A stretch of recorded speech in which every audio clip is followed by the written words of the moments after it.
One of the more interesting stories coming into the season was whether Luke Voit could replicate what he did at the end of last year. At least through one game, he's looking good. In Thursday's season opener, Voit reached base all 4 times he came to the plate. Besides his big 3-run home run, he also drew 2 walks and was hit by a pitch.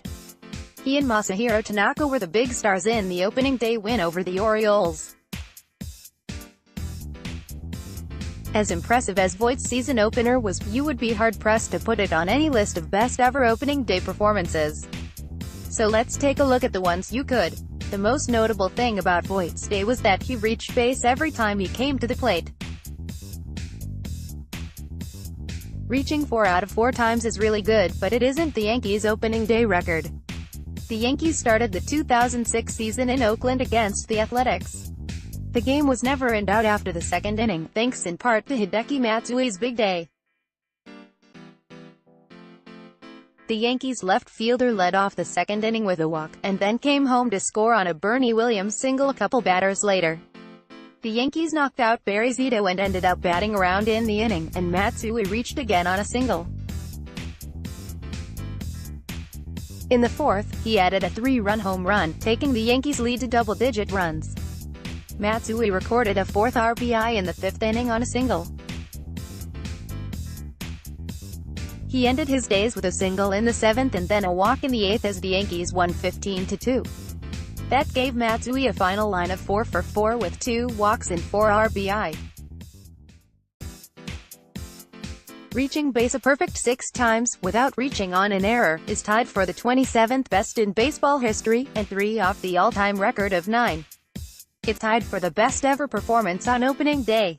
Only one Yankees has recorded more than 4 hits on opening day, and unsurprisingly, it's Babe Ruth.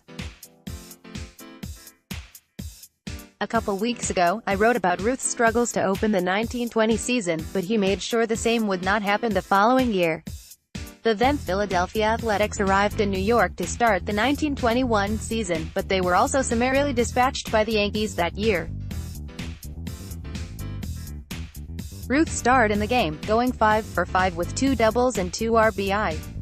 Those 5 hits checked in at just 2 fewer than how many he had hit in all of April in the previous season. 7 Yankees have hit 2 home runs on opening day, including Giancarlo Stanton last year. However, the most notable of those games belongs to Roger Maris in 1960. Like Stanton in 2018, opening day 1960 was Maris' first game as a Yankee. As mentioned, he likewise homered twice.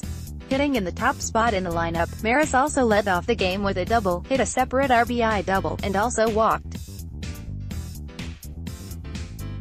He finished with 4 RBI on the day, which handily was the exact difference in an 8-4 win over the Red Sox. On the pitching side of things, Tanaka's performance was pretty solid.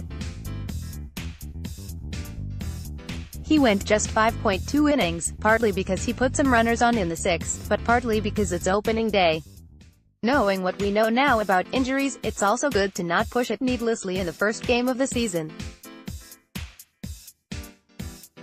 On the other end of that line of thinking is Slow Joe Doyle's outing on opening day 1908. The Philadelphia Athletics were in New York to take on the Highlanders to start the season, and the game turned into quite the pitcher's duel. Doyle and Philadelphia starter Nick Carter exchanged scoreless frames for 11 innings. After Doyle threw a 12th scoreless inning, Harry Niles drove home Red Klein out to give the Highlanders a walk-off win.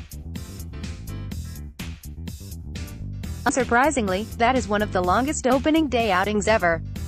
Only 3 of them in all of baseball history have been longer while still being scoreless, and 2 of them belong to Walter Johnson. Another good pitching one was Mel Stottlemyre in 1968. The Yankees starter threw a complete game shutout, allowing just 4 hits.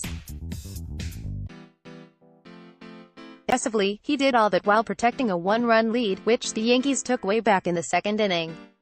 Only 1 runner got into scoring position after the second inning. There are plenty of others that weren't mentioned that easily could have been. Feel free to talk about your favorites in the comment section.